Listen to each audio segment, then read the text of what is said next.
തദ്ദേശ തെരഞ്ഞെടുപ്പുകളിലെ ഒരു ചരിത്രം തിരുത്തിക്കുറിച്ചുകൊണ്ട് സ്ഥാനാർത്ഥികളുടെ എണ്ണത്തിലായാലും വാർഡുകളുടെ എണ്ണത്തിലായാലും കേരളത്തിൽ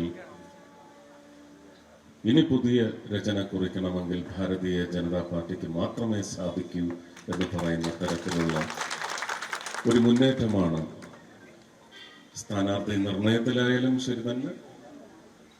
അതുമായി ഉണ്ടാകുന്ന പ്രശ്നങ്ങളൊക്കെ തന്നെയും വളരെ സാധാരണമാണ്. അതെല്ലാ കക്ഷികൾക്കും ഉണ്ടാവും.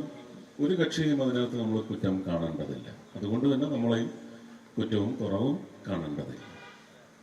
പ്രധാനമായും ഈ തെരഞ്ഞെടുപ്പിൽ ഞാൻ കണ്ടിട്ടുള്ള ഒരു വിഷയം, മാറി മാറി കഴിഞ്ഞ 50 വർഷമെങ്കിലും കണക്കെടുക്കുമ്പോൾ മാറി മാറി ഇവർ രണ്ടുപേരും ഭരിച്ചിട്ടും എത്തേണ്ടടുത്ത് ജനങ്ങളുടെ ഇച്ഛയ്ക്കോ ഇംഗിതത്തിനോ അവരുടെ സ്വപ്നങ്ങൾക്കോ ഒരുപക്ഷെ സാക്ഷാത്കാരത്തിന് വിഘാതമായി ഇവർ രണ്ടുപേരും മാറിയും തിരിഞ്ഞും നിന്നിട്ടുണ്ട്.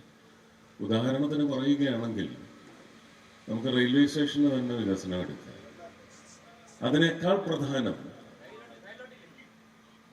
ഇവിടെ ഉണ്ടായിരുന്ന ഒരു ബൈപ്പാസിന്റെ അവസ്ഥയാണ്. എത്ര ദശാബ്ദമാണ് അത് പണി തുടങ്ങി തുരുമ്പെടുക്കാനിട്ട് കൊടുത്തത്. അപ്പോ MP-മാരൊക്കെ ഈ പറയുന്ന 39 വർഷത്തിനിടയ്ക്ക് മാറിയും തിരിഞ്ഞും വന്നിട്ടുണ്ട്.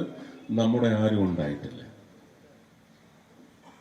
പക്ഷെ അത് പണി തീർക്കാൻ നമ്മുടെ ഒരു MP ഇല്ലാത്ത, അല്ലെങ്കിൽ നമ്മുടെ MP-യുടെ അഭാവത്തിൽ തന്നെ ശ്രീ നരേന്ദ്രമോദി വേണ്ടി വന്നു, ശ്രീ നിതിൻ ഗഡ്കരി വേണ്ടി വന്നു. ആ ബൈപ്പാസ് ഒരുപക്ഷെ ഇനി അത് വന്ന നിമിഷം മുതൽ അപകടങ്ങളുടെ എണ്ണം ഇത് കണക്കിലെടുത്ത് അത് 4 വരി പാതയാക്കുന്നതിന് വേണ്ടി ഇനി ഒന്ന് ആലോചിച്ചോളൂ. 2019 അല്ലേ ഉദ്ഘാടനം ചെയ്ത എപ്പോഴാണ്? 2019 ഫെബ്രുവരിയിലല്ലേ അല്ലേ? 2019 മുതൽ 6 വർഷം എടുത്തില്ല അതിന്റെ പണി തുടങ്ങാനായിട്ട്. ഇപ്പൊ എത്ര 2.5 വർഷമായിട്ട് നടക്കുന്നില്ല. ഏകദേശം 3 വർഷം കൊണ്ട് അതിന്റെ DPR തയ്യാറായി 4 വരിയിലേക്കും പലയിടങ്ങളിലും 6 വരിയിലേക്കും അത് എത്തിക്കുന്നതിനും ഒരു നരേന്ദ്രമോദിയും ഒരു നിതിൻ ഗഡ്കരിയും മാത്രമേ കൊല്ലത്തിന് ആവശ്യം വന്നുള്ളൂ. അവർ രണ്ടുപേരും തന്നെ ആലപ്പുഴയ്ക്കും ആവശ്യം വന്നുള്ളൂ എന്ന് പറയുമ്പോൾ കൃത്യമായി ജനങ്ങളുടെ സ്വപ്നം മാത്രമല്ല, സ്വപ്നങ്ങളെല്ലാം വികസനത്തിന് ചേരുന്ന യോഗ്യമായ പദ്ധതികളായി ഒരിക്കലും മാറാനൊക്കത്തില്ല. നമുക്ക് സ്വപ്നം കാണാം, പക്ഷെ അത് യാഥാർത്ഥ്യമാകുന്നതിന് ഫീസിബിലിറ്റി എന്ന് ജനാധിപത്യ സംവിധാനത്തിൽ ഫീസിബിലിറ്റി, കാരണം ജനങ്ങളുടെ വിയർപ്പിന്റെ പണം കൊണ്ട് തന്നെയാണ് മോദിയുടെ വീട്ടിൽ നിന്നുമല്ല കൊണ്ടുവരുന്നത്, ശ്രീ പിണറായി വിജയന്റെ വീട്ടിൽ നിന്നുമല്ല കൊണ്ടുവരുന്നത്, ശ്രീ VD സതീശന്റെ വീട്ടിൽ നിന്നുമല്ല കൊണ്ടുവരുന്നത്, നമ്മുടെ എല്ലാവരുടെയും വീടുകളിൽ നിന്ന് കൊണ്ടുവരുന്ന പണമാണ്. അപ്പോൾ ഫീസിബിലിറ്റി എന്ന് പറയുന്നത് വളരെ അത്യാവശ്യമാണ്. നമുക്ക് സ്വപ്നം കാണാം. ഒളിമ്പിക്സ് ഇന്ത്യയിൽ വരുന്നു എന്ന് പറയുന്നത് സ്വപ്നമല്ല, അത് യാഥാർത്ഥ്യമാകാൻ പോകുന്ന കൽപ്പനയാണ്. കൽപ്പന എന്ന് പറയുന്നതിന് ഇമാജിനേഷൻ എന്നൊരർത്ഥമുണ്ട്. കമാൻഡ് അല്ലെങ്കിൽ ഓർഡർ, അത് പ്രധാനമന്ത്രി, യശസ്വി പ്രധാനമന്ത്രി ശ്രീ നരേന്ദ്രമോദിജിയുടെ കൽപ്പന തന്നെയാണ്. ഏതർത്ഥത്തിൽ വേണമെങ്കിലും എടുത്തോളൂ. കേരളം ആ ഒളിമ്പിക്സിന് വേണ്ടി സജ്ജമാവണ്ടേ? ഇത് ഇന്ത്യയിൽ ഒളിമ്പിക്സ് എന്ന് പറയുമ്പോൾ എത്ര ഇവന്റ്സ് ആണ് നടക്കേണ്ടത്? എത്ര ദിവസമാണ് നടക്കേണ്ടത്? സ്പോർട്സ് ഇവന്റ്സും അത്ലറ്റിക്സും ഇത് മാത്രമാണോ, ഗെയിംസും മാത്രമാണോ നടക്കുന്നത്? എത്രമാത്രം അന്താരാഷ്ട്ര സമൂഹമാണ് നമ്മുടെ രാജ്യത്തേക്ക് വരാൻ പോകുന്നത്? ഇത് ഭരണ മികവ് കൊണ്ട് ഒരു 20-25 വർഷമായിട്ട് ഗുജറാത്തിലുണ്ടായിട്ടുള്ള മുന്നേറ്റം, സ്പോർട്സ് ഇൻഫ്രാസ്ട്രക്ചറിന്റെ പേരിൽ ഉണ്ടായിട്ടുള്ള മുന്നേറ്റം, എല്ലാ കക്ഷികളുടെയും ഭരണങ്ങളിലൂടെ മഹാരാഷ്ട്രയിൽ ഉണ്ടായിട്ടുള്ള മുന്നേറ്റം, ഇപ്പൊ കഴിഞ്ഞ 10 വർഷമായിട്ട് UP-യിലുണ്ടായിട്ടുള്ള മുന്നേറ്റം. അപ്പോൾ ഒരു ഒളിമ്പിക്സ് ഇന്ത്യയിലേക്ക് വരുമ്പോൾ ഇത് UP-യിലും ഗുജറാത്തിലും മഹാരാഷ്ട്രയിലും ചെന്നൈ, ബംഗളൂരു, കർണാടക ഇത്രയും ഇടങ്ങളിൽ അങ്ങ് ഒതുങ്ങി അവർക്കതിൻ്റെ ഗുണങ്ങൾ മുഴുവൻ കൊയ്തെടുക്കുന്ന ഒരു സമ്പ്രദായമായിട്ടാണോ ഒരു പ്രധാനമന്ത്രി രാജ്യത്തേക്കാണ് ഒളിമ്പിക്സ് കൊണ്ടുവരുമെന്ന് പറഞ്ഞിരിക്കുന്നത്? 36-ലെങ്കിൽ 40. ഇത് രാജ്യത്തിന് വലിയ ഒരു സാമ്പത്തിക സമാഹരണത്തിനുള്ള വേദി ഒരുക്കും ഒളിമ്പിക്സ്. അതിന് നമ്മുടെ സജ്ജത എത്ര? ഞാൻ ഈ ഒരൊറ്റ വിഷയം പറഞ്ഞാൽ കൊല്ലം ജില്ലയിലെ മുഴുവൻ സമ്മതിദായകരും ഇന്ന് നിശ്ചയിച്ചുറപ്പിക്കണം താമര ചിഹ്നത്തിലെ വോട്ട് ചെയ്യുവാൻ. അല്ലെങ്കിൽ ഞാൻ പറയുന്നതിൽ അന്യായം നിങ്ങൾ കാണും. ലാൽ ബഹദൂർ ശാസ്ത്രിയുടെ പേരിലുള്ള ഭൂമി തലത്തിലുള്ള നമ്മുടെ കൊല്ലത്തെ സ്റ്റേഡിയം ഞാൻ എൻ്റെ കുഞ്ഞുനാൾ മുതൽ കാണുന്നതാണ്. മുനിസിപ്പൽ ഗോൾഡൻ ജൂബിലി ഫുട്ബോൾ നടക്കുമ്പം IAF-ന്റെയും BSF-ന്റെയും KSRTC-യുടെയും അതുപോലെ തന്നെ KSEB-യുടെയൊക്കെ ഉന്നത നിലവാരം പുലർത്തുന്ന കളിക്കാരിറങ്ങിയ ആ കളം എന്താണ് അവസ്ഥയെന്ന് ഞാൻ സോഷ്യൽ മീഡിയയിലെ കണ്ടിട്ടുണ്ട്. കാരണം എനിക്ക് ആ കവന കാഴ്ച കാണാൻ വയ്യ. ഇതാണോ കൊല്ലത്തിനൊരു സാധ്യത? ഒരു ഇവന്റ് ഒളിമ്പിക്സിന്റെ കിട്ടാനുണ്ടെങ്കിൽ അതിനുവേണ്ടിയാണോ നിങ്ങൾ ഇത് ഒരുക്കിയിട്ടിരിക്കുന്നത്? അപ്പൊ കഴിഞ്ഞ 10-30 വർഷമെങ്കിലും കോർപ്പറേഷൻ ഭരിച്ചവരെ നമുക്ക് ചോദ്യം ചെയ്താൽ പോരാ. അവരുടെ നിഷ്കാസനം, അവരെ ഈ സംവിധാനത്തിൽ നിന്ന് പുറത്താക്കുന്ന ഒരു ചിന്ത കൊല്ലം ജില്ലയിലെ ജനതയ്ക്ക് വേണം, സമ്മതിദായകർക്ക് വേണം. ഇതേ ഉള്ളോ മാർഗം എന്ന് ചോദിച്ചാൽ അത് മാത്രമേ ഉള്ളൂ മാർഗം, അത് മാത്രമേ ഉള്ളൂ. പിന്നെ അല്ലെങ്കിൽ പിന്നെ എന്തിനാ ഈ സംവിധാനം വെച്ചിരിക്കുന്നത്? എന്തിനാ ഇതിന്റെ പേരിൽ കോടിക്കണക്കിന് രൂപ ഓരോ വർഷവും ചെലവാക്കുന്നത്? ഒരു സിന്തറ്റിക് ട്രാക്ക് വന്നു, ഞാൻ സമ്മതിക്കുന്നു, നല്ലത് തന്നെ. പക്ഷെ ആ സിന്തറ്റിക് ട്രാക്കിനുള്ളിൽ എന്താണുള്ളത്?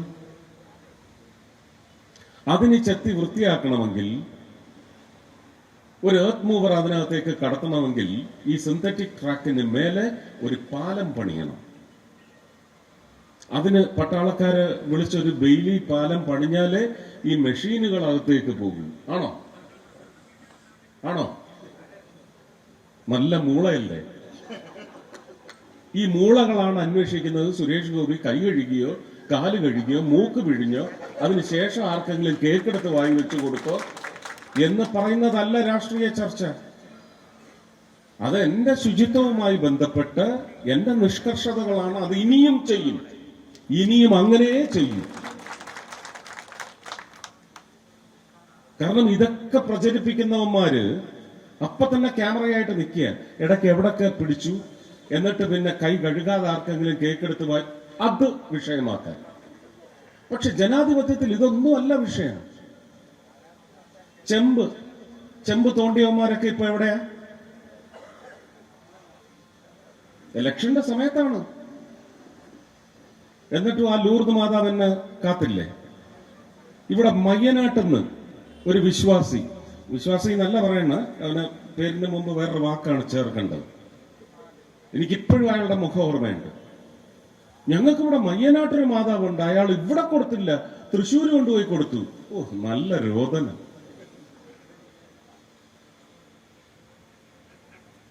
അപ്പോ ഇതൊന്നുമല്ല നമുക്ക് വിഷയം.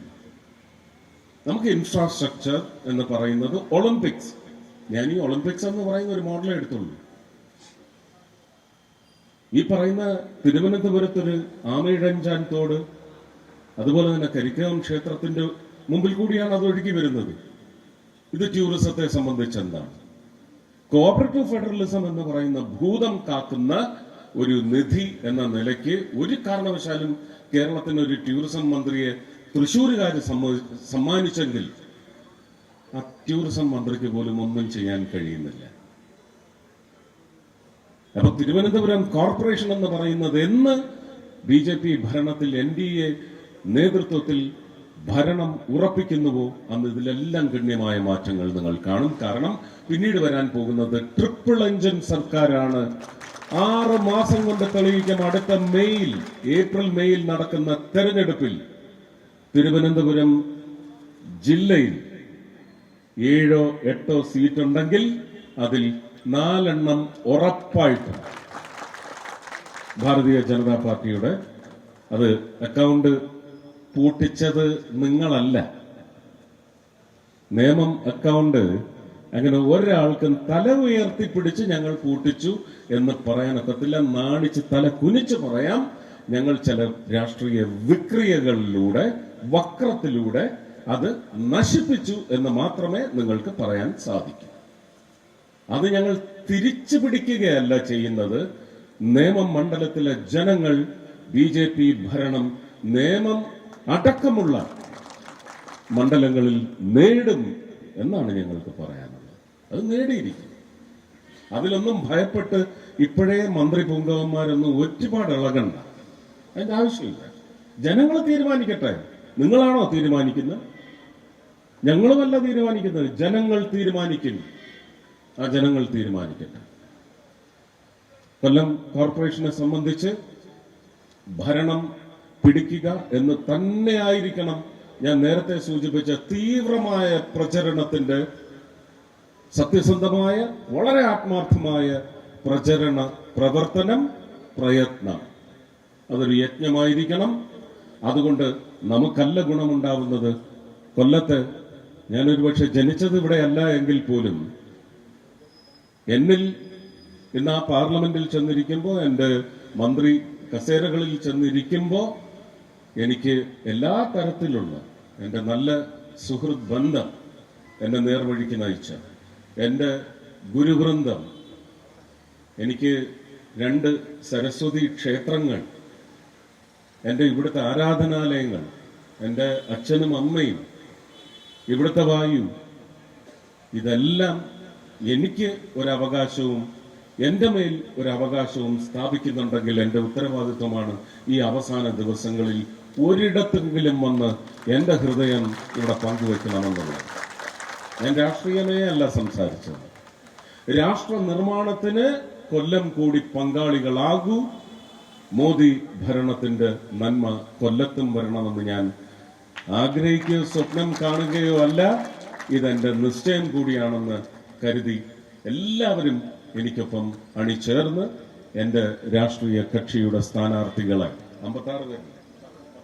56 പേരെയും ജയിപ്പിക്കാൻ നിങ്ങൾ പ്രയത്നിക്കണം. സമ്മതിദായകർ, മണ്ണിന് വേണ്ടി വോട്ട് ചെയ്യണം. നമ്മുടെ മണ്ണിന് വേണ്ടി വോട്ട് ചെയ്യണം. ഒരു രാഷ്ട്രീയക്കാരന്റെ മണ്ണല്ലത്.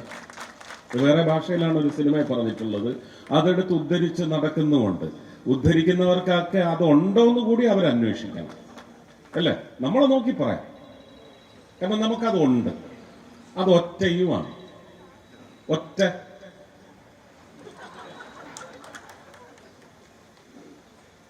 ഗംഭീരമാണ്. എനിക്ക് ഇതിൽ കൂടുതൽ ഒന്നും പറയാനില്ല. ബാക്കി വിഷയങ്ങളൊന്നും നോക്കരുത്. ഇപ്പോ അതിനൊക്കെ ഇവിടെ നിയമമുണ്ട്, പോലീസുണ്ട്, ഇനി CBI വരും, NIA വരും, EDയും വരും. അന്നേരം കിടന്ന് കൈയും കാലും ഇട്ട് അടിക്കരുത്. കാരണം എത്രയോ കേസുകൾക്ക് ഇങ്ങനൊന്ന് വെച്ച് വഴി മാറാൻ തള്ളിയതിന് കേസ് കോടതി കിടക്കുന്നതുകൊണ്ട് ഞാൻ ഒന്നും പറയാൻ പാടില്ല. എന്തോ സംഭവിച്ചു എന്ന് പറഞ്ഞ് എന്നെ ഒറ്റിയ ഒരു സമൂഹം ഇവിടെ ഉണ്ട്. ഇവിടെ അല്ല, കേരളത്തിൽ. അതിന്റെ നിയമ നടപടികൾ ഞാൻ നേരിട്ടുകൊണ്ടിരിക്കുകയാണ്. അപ്പൊ അതൊക്കെ വരും. മുഖ്യമന്ത്രിക്ക് നോട്ടീസ് അയച്ചു എന്ന് പറഞ്ഞ് മുഖ്യമന്ത്രി നേരിട്ട് ചെല്ലണമെന്നൊന്നും പറഞ്ഞിട്ടില്ല. കണക്ക് വേണം. അത് കിഫ്ബി ആയാലും ശരി തന്നെ, എന്ത് ബി ആയാലും ശരി തന്നെ, കണക്ക് വേണം. പിന്നെ പർച്ചേസ് അക്വിസിഷൻ, ആ തട്ടിപ്പൊന്നും നാട്ടുകാരടുത്ത് പറഞ്ഞു അവിടെ സംവിധാനത്തിൽ നടക്കത്തില്ല.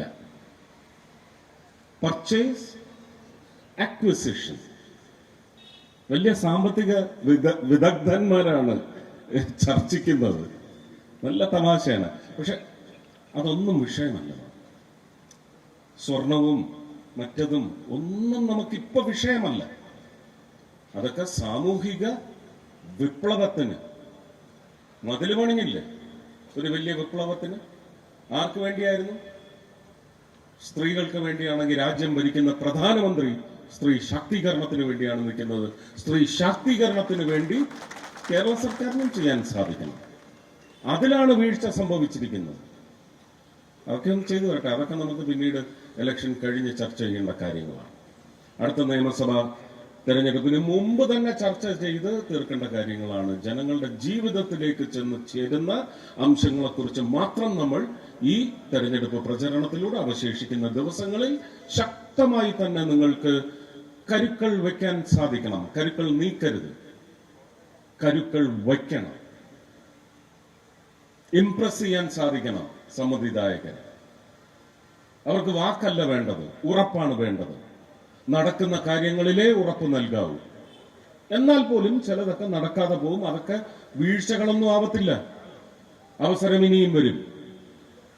ഞാൻ കൂടുതൽ പറഞ്ഞ് എൻ്റെ അടുത്ത ട്രെയിൻ അങ്ങോട്ട് പോകാനുള്ളത് മിസ്സാക്കുന്നില്ല.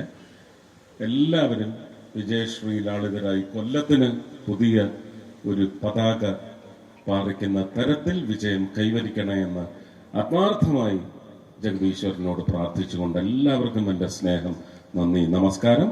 താമര ചിഹ്നം മറക്കണ്ട.